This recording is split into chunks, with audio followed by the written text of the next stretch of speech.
building something that gives control back to the end user has really been what the internet's all about. And I think what we're building here today is kind of another layer down. And it gives the end user even more control over what's available or what's coming to their home or their business. Hello, this is the Community Broadband Bits podcast from the Institute for Local Self-Reliance. I'm Lisa Gonzalez. This is episode 173, and Chris is in Ammon, Idaho, visiting with Bruce Patterson, Technology Director for the city, and Ty Ashcroft, Systems Network Administrator. There's some new and exciting things happening in Ammon, where the city is taking a new approach to building out its open access network to bring fiber to the home. In this interview, Chris also talks to Bruce and Ty about the city's award-winning public safety app and how the network will open up choice for subscribers in both providers and services. Chris was in Ammon working on our next video. Now here's Chris talking with Bruce Patterson, Technology Director for Ammon, Idaho, and Ty Ashcroft, Ammon Systems Network Administrator. Welcome to another edition of the Community Broadband Bits podcast. I'm Chris Mitchell, and today I'm on location in Ammon, Idaho with Bruce Patterson, the Technology Director for the City of Ammon. Welcome to the show. Thank you, Chris. And Ty Ashcroft, Systems Network Administrator. Welcome to the show. Thank you. It's great to have you on, Ty. Bruce, you're back for maybe your second or third appearance. I'm not sure. Yeah, I've lost count. Yeah. So we're here, we're shooting this video on your network that'll be coming out in a few months, but there's so many interesting things I wanted to just get a podcast out on it. And this actually comes right on the heels of another discussion about open access that was a little bit more theoretical last week. So I think it's really interesting to talk about how you operationalize it. But to start, let's just, for those who haven't listened to the past podcasts, first of all, you should pause it and go back and listen to it. But if you're not going to do that, Bruce, give us a very quick summary of what you're doing in Ammon. We're focused on trying to get to the residents and provide them with an open access network that gives them choices in services, service providers. We feel like there's value to that, but for us as a small city, we really have to minimize our operational costs, so we're trying to automate that process for the end user.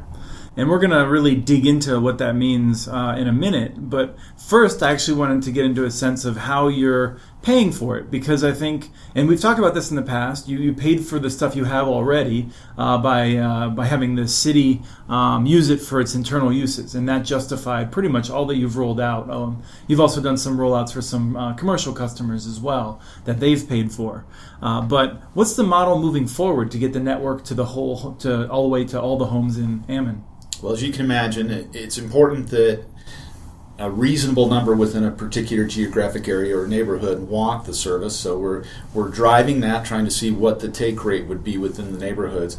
But in terms of the financing for it, it seems logical that since fiber to your home raises your property value, that we'd find some way to bond for that and put the payment for that bond as an assessment on your property tax, because it does actually increase your property value. So that's our goal. We do that with what they call a local improvement district. People will refer to those as LIDs. So basically, I could opt in, and then there would be, based on the number of people that are opting in and the cost, that would determine how much it would cost for me. And I could either write you a check for all of it, or I could put it on my property taxes. That's exactly right. So if you want to pay for all of it, part of it up front, you can let it be bonded for, and you can go down and pay a portion of it. And then it's just collected, as we say, through regular assessment on your property tax until it's paid off. Do you have a sense of, for an average person, how much that might cost per month? Well, we have a target, and we feel pretty comfortable. We'd like to see it down to $15 a month on an average. Obviously, the payment happens a couple of times a year, but if you break it into a monthly cost, it's going to be somewhere right between $15 and $20 a month. Okay. And if I'm the neighbor that doesn't want it, what happens to me? Nothing. There's no assessment on your property. And that's where it's interesting, because you actually have to describe that LID as an opt-in or an opt-out. So you describe a geographic area and you say it's everything in this area except for, so that would be an opt-out, or you say it's this geographic area and it includes all of these, and so then that would be an opt-in. Mm-hmm. So you basically describe it as an opt-in or opt-out, and that's how you do it. Okay.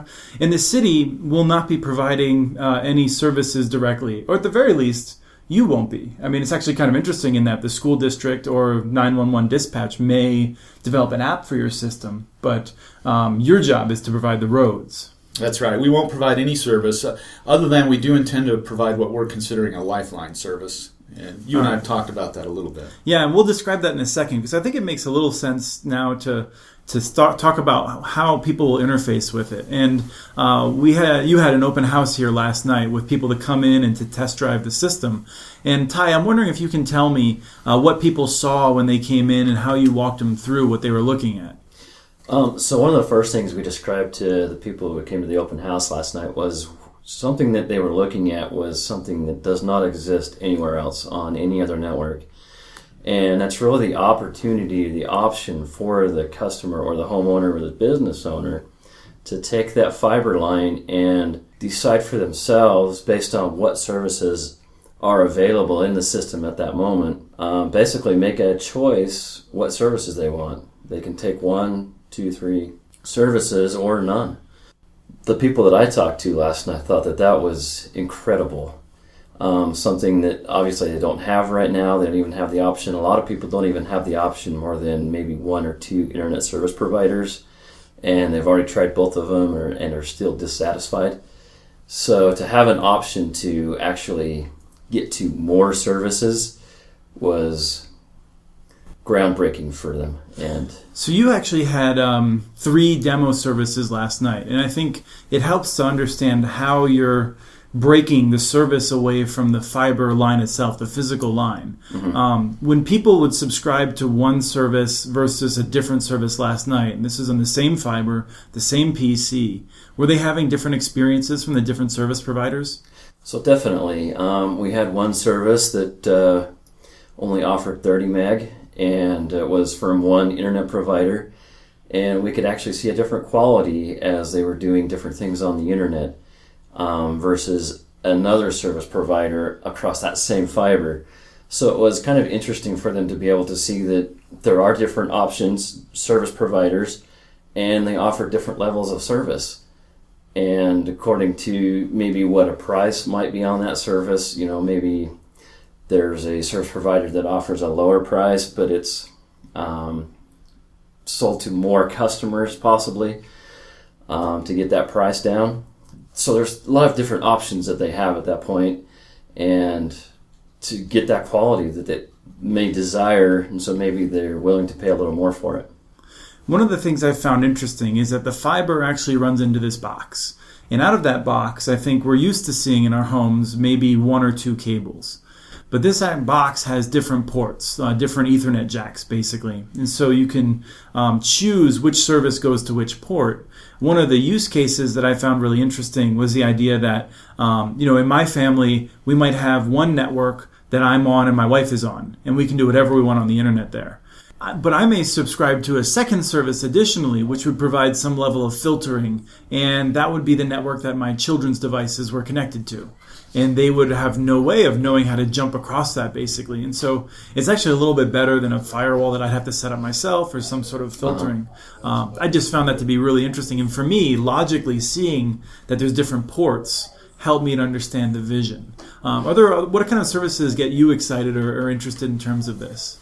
Definitely, and along the same lines, there are several businesses that, without the internet, they send everybody home because they can't do anything. So having a secondary internet connection would provide some resilience. So another service that we're talking about is healthcare. Healthcare I think is a big one because a lot of people are concerned about privacy and keeping their health records safe and not on the internet. So a service like this, where we're actually driving it from the endpoint or the user's endpoint to, say, a service center, which is on the same network, it would never touch the internet.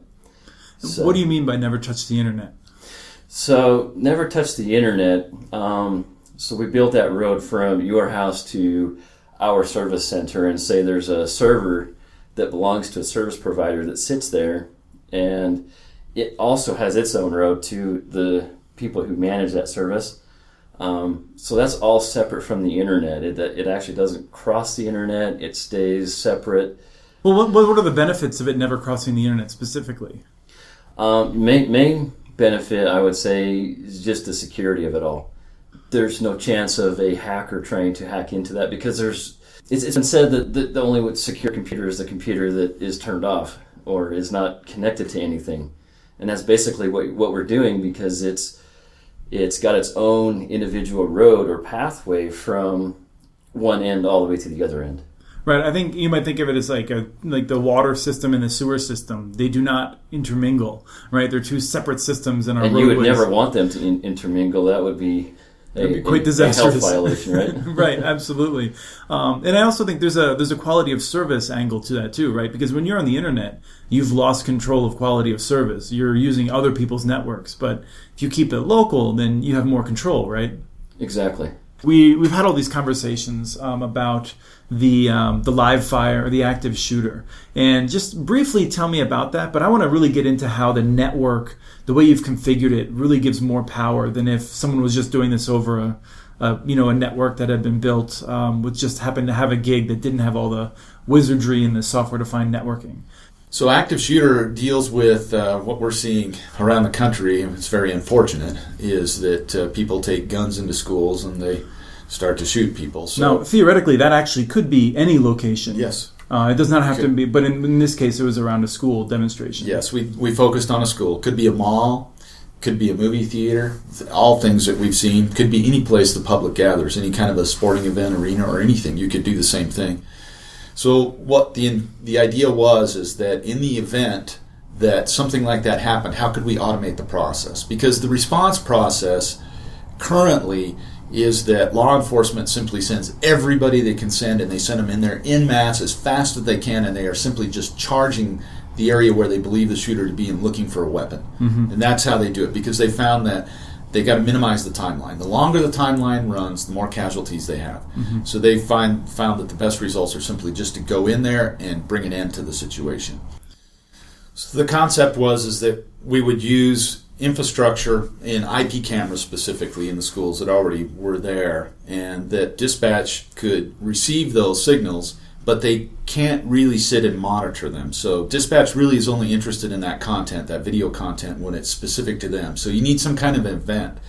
So when the event happens, in other words, there's a gunshot, the sensors actually send a signal to the network and tell the network to establish this connection. The connection then is of the nature that it can expand to support up to however many cameras they want. So if it's just a single camera, it only utilizes what it needs, but because that particular service is private and has priority, we've set it up so that it will get whatever it needs. So it can kick other services to the side and say you're not nearly as important to make sure dispatch gets what they want or what they need in an event. Mm-hmm.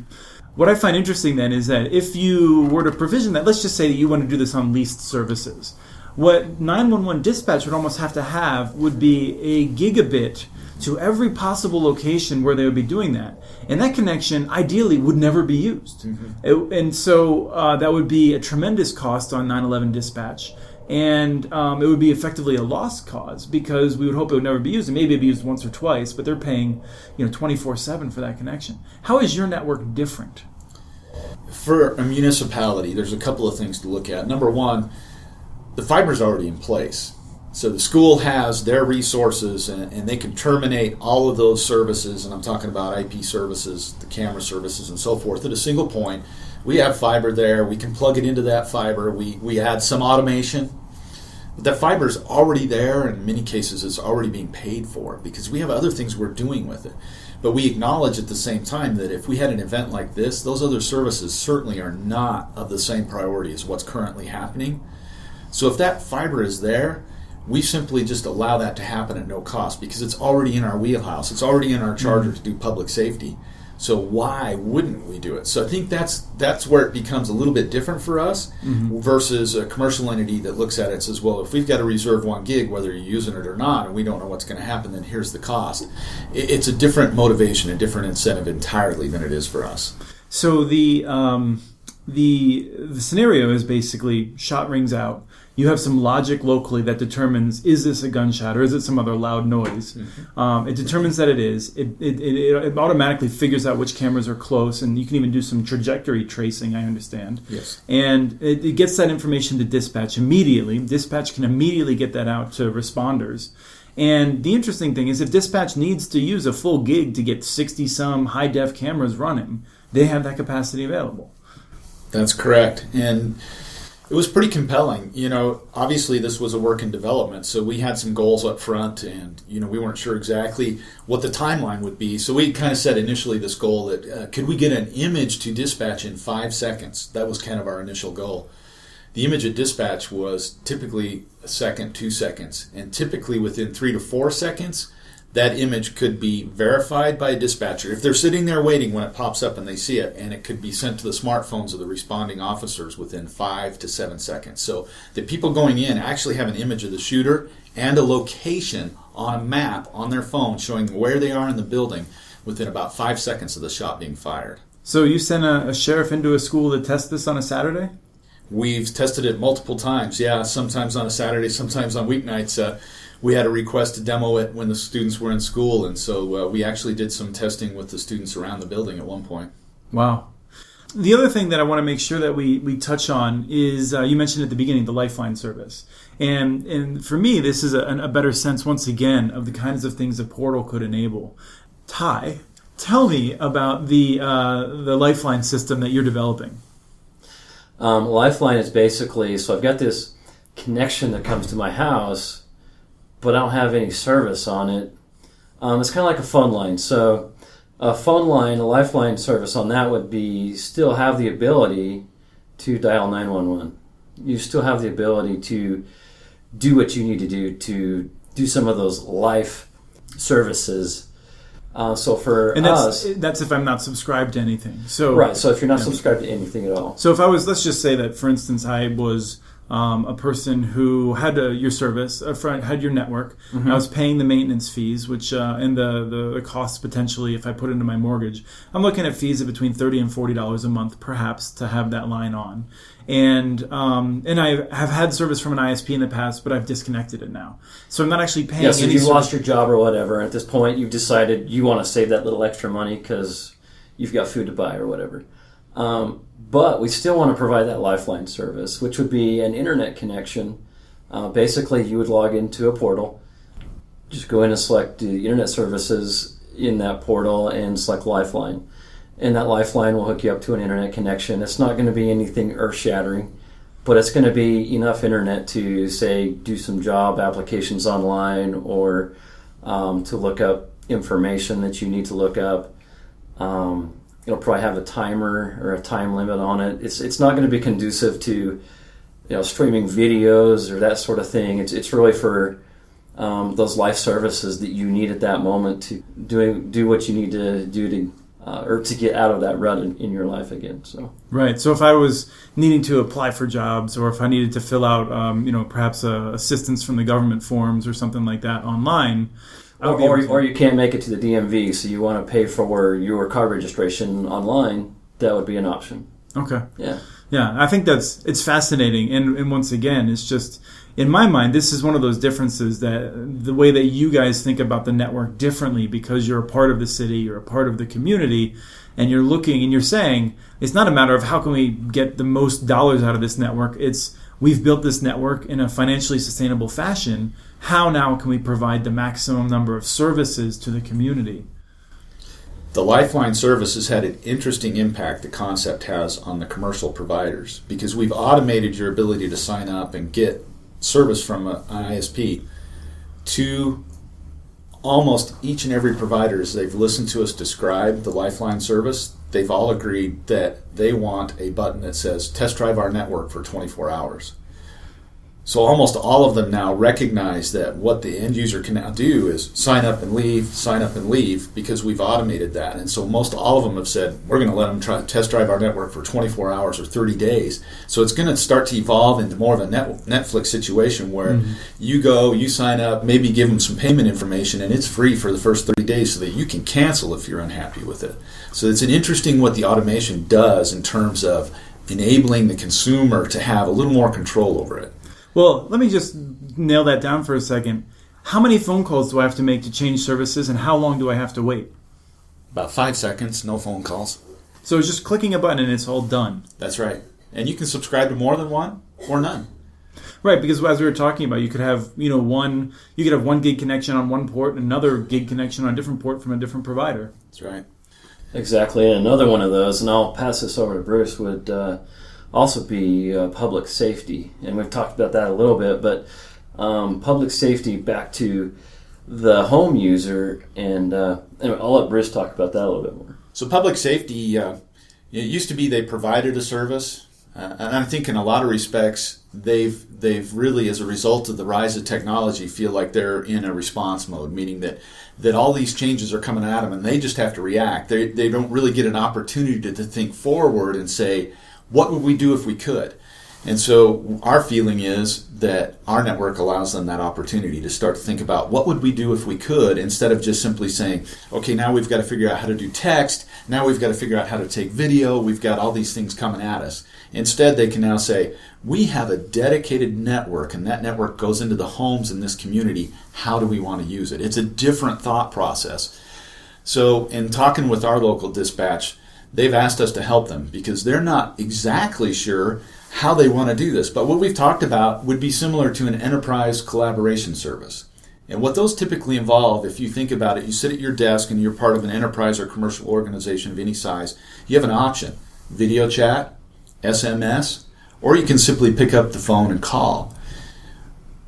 911 could offer any of those flavors across their own private network at no additional cost to them, and the homeowner could choose what they wanted and what they didn't want for emergency services. So if you want an Amber Alert and they're going to send it out text, you could say, give me that text, or you could say, give it to me as an audible alarm. And not only that, I'm a night shift worker, so don't give me an audible alarm through the day, because if it's an Amber Alert, I don't want to be woken up. But yet we can give the control to the other side at dispatch and say, what if they need to evacuate? What if it's a fire and we need to wake them up? They could override that setting. So because we give them their own network, they have all the control at the edges they need.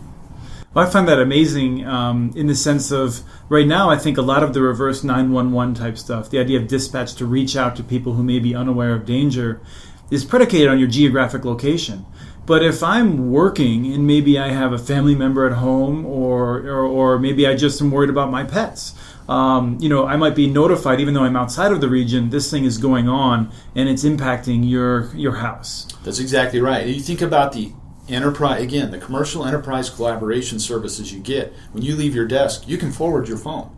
So you can do the same thing from your home. So what we're trying to do is get the network out of the middle of your business and just make it easy for your provider and you to come to terms and do whatever you want without having to deal with us in the middle. That's great. Are there any final thoughts as we wrap up the show? What else is really great about this network? What makes you excited to work here, Ty? Let me just say, I'm guessing that's your Jeep out there, and it's been out here every minute that I've been here, and I've been here for a long time. So you put a lot of time in here, I can tell. I do. It's definitely something that I'm passionate about. Building something that gives control back to the end user has really been what the internet's all about. And I think what we're building here today is kind of another layer down. And it gives the end user even more control over what's available or what's coming to their home or their business. And just being able to select or have that option to do whatever they want with that connection, including something we haven't talked about, which would be kind of like a LAN party idea. So say I've got a business in town and I live in town, and I don't want to use a VPN to connect. I want to be on my network at real speeds. So what I do is I just, at no additional cost, send myself an invite through the system from my business to my home. I can connect my house to the business over that network at gig speeds. And so it puts me right on the network. I'm not slowed down. I'm not dealing with VPN issues or trying to have to log in. I can use that as a separate network at my house so my kids aren't on it. They don't even have access to it.